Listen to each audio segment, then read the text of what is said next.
খাবারের সময় মাত্র 3টি কাজ করুন, ইনশাআল্লাহ তাআলা আজিজ আপনার সম্পদ দিন দিন বাড়তেই থাকবে। উচ্চ কণ্ঠে পড়ি সুবহানাল্লাহ। সম্মানিত বন্ধুগণ, আমরা কেনা চাই আমাদের সংসার থেকে অভাব দূর হয়ে যাক, আমাদের সংসারে আল্লাহর পক্ষ থেকে রহমত এবং বারাকাত নাজিল হোক।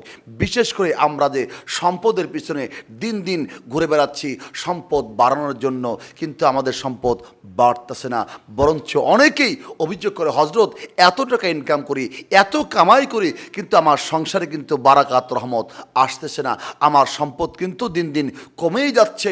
আমি কিন্তু 30-40 হাজার টাকা ইনকাম করি, এরপরে মাস শেষে কিন্তু আমার অদ্বিতীয় কোনো টাকা জমা হচ্ছে না। তার কারণটা কি? কারণ একটি, আপনার সংসারে বারাকত নাই। এই জন্য বন্ধুগণ, আসুন যে 3টি কাজ আপনি খেতে বসে করবেন, ইনশাআল্লাহ তাআলা আজিজ আপনার সম্পদ দিন দিন বাড়তেই থাকবে। উচ্চ কণ্ঠে পড়ি সুবহানাল্লাহ। আজকে দেখেন একজন মসজিদের ইমাম সাহেব, আমরা তাকে কয় টাকা বেতন দিই? মাত্র 5,000, 6,000, সর্বোচ্চ 8,000 টাকায় দিই গ্রামগঞ্জের মসজিদগুলোতে। এর চাইতে কিন্তু বেশি বেতন আমরা তাকে দেই না। অথচ একজন ইমাম সাহেবের সংসার কিন্তু অনেক সুন্দর চলে, সে কোনো ঋণগ্রস্ত হয় না, তার কোনো সুদ নিতে হয় না। সুবহানাল্লাহ বিহামদি। তার কারণ সে আল্লাহ রসুলের উপরে অর্থাৎ সুন্নতের উপরে সে জীবনযাপন করে এবং আল্লাহর উপরে সে তাওয়াক্কুল করে চলে। আসুন সম্মানিত বন্ধুগণ, কি সেই 3টি কাজ খেতে বসে আপনি করবেন, ইনশাআল্লাহ আপনার খাবারের ওই 3টি কাজের কারণে আল্লাহ আপনার সংসারে বারাকাত দেবে, সম্পদ দিন দিন বাড়তেই থাকবে। কি সেই 3টি কাজ? 1 নম্বর কাজ হলো, মুসলমান যখন আপনি খাবার খেতে বসবেন, 1 নম্বর কাজ হলো আপনি দস্তরখানা বিছিয়ে আপনি খাবার খেতে বসবেন। সুবহানাল্লাহ পড়ি। আজকে আমরা কয়জন মানুষ নবীজির এই খাস সুন্নতটি দস্তরখানা বিছিয়ে আমরা খাবার খাই? খাবার খাই না। আমরা অধিকাংশ লোক আমরা এমনিতেই বসে আমরা খাবার খেতে বসি, দস্তরখানায় দিকে আমরা খেয়াল করি না। অথচ নবীজি কোনোদিন দস্তরখানা ছাড়া খাবার খাননি। ওমর রাদিয়াল্লাহু তাআলা আনহু যখন জেরুজালেমে গেলেন আপনার কি বলে ইসলাম প্রচারের জন্য, ওমর রাদিয়াল্লাহু তাআলাকে তার সফর সঙ্গী বলল, আমিরুল মুমিনিন, আজকে আপনি একটি সুন্নত ছেড়ে দিন। বলল, কি সুন্নত? বলল, আপনি যদি দস্তরখানায় খাবার খেতে বসেন, খাবার আপনি দস্তরখানা পড়ে গেলে আপনি টুকে টুকে উঠিয়ে খাবারগুলো খান। আমিরুল মুমিনিন, আজকে আপনি সেই খাবারগুলো খাবেন না, মানুষ আপনাকে ছোটলোক বলবে, অভদ্র বলবে। নাউজুবিল্লাহ। আমিরুল মুমিনিন বললেন, দুনিয়ার কে কি বলল, দুনিয়ার কে কি মন্তব্য করলো, আমার দেখার সময় নাই। আমার নবীজি দস্তরখানা খাবার খেয়েছেন, দস্তরখানায় খাবার পড়লে উঠিয়ে খেয়েছেন। আমি আল্লাহ নবীজির একটি সুন্নত এক মুহূর্তের জন্য আমি ছাড়তে পারবো না। সুবহানাল্লাহ। ওমর রাদিয়াল্লাহু তাআলার সম্পদ বেড়ে গিয়েছিল।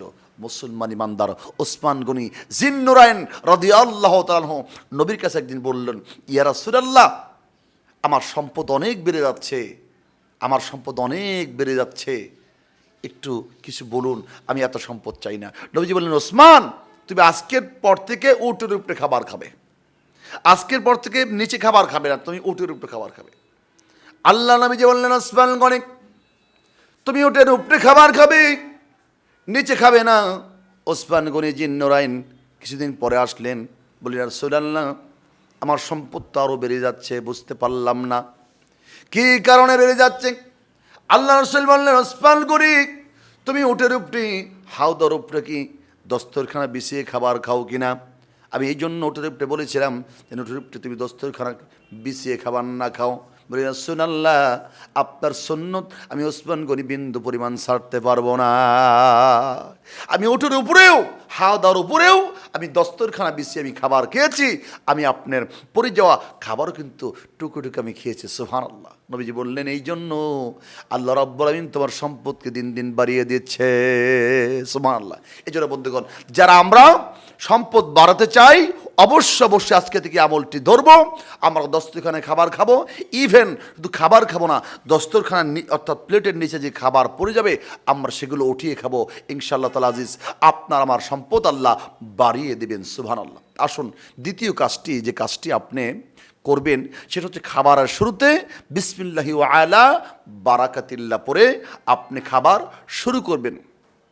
এরপরে দোয়া তো আছে, আল্লাহুম্মা বারিক লানা ফিমা রাযাকতানা ওয়া কিনা আযাবান নার। এই দোয়াটা পড়বেন এবং বিসমিল্লাহি ওয়া আলা বারাকাতিল্লাহ বলে আপনি খাবার শুরু করবেন, ইনশাল্লাহ আপনার সম্পদ আল্লাহ বাড়িয়ে দিবেন। 3 নম্বর কাজটি হলো, খাবার শেষ করার পরে আপনি যে কাজটি করবেন, আলহামদুলিল্লাহ বলে আপনি খাবার শেষ করবেন। আল্লাহ বলেন, লাইন শাকারতুম লাযীদান্নাকুম ওয়া লাইন কাফারতুম ইন্না আযাবি লাশাদীদ।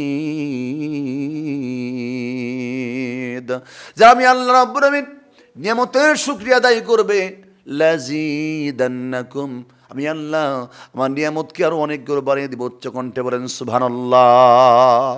জীবন বেঁচে থাকার জন্য সবচেয়ে বড় নিয়ামত হচ্ছে খাবার গ্রহণ করা। সেই খাবার, সে বড় নিয়ামত। খাবার গ্রহণ শেষ করে যদি আপনি পড়েন আলহামদুলিল্লাহ, আল্লাহ রাব্বুল আলামিন কিন্তু আপনার আমার সম্পদকে আল্লাহ বাড়িয়ে দিবে। এই জন্য বন্ধুগণ, আসুন আমরা আজকের পর থেকে এই 3টি আমল যদি করতে পারি, ইনশাআল্লাহ তাআলা আজিজ, আপনার আমার সংসার থেকে অভাব দূরে চলে যাবে।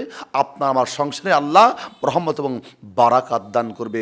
আল্লাহ পাক আমাদেরকে এই 3টি আমল করে খাবার শুরু এবং শেষ করার তৌফিক দান করুন। সকলে পড়ি আমিন।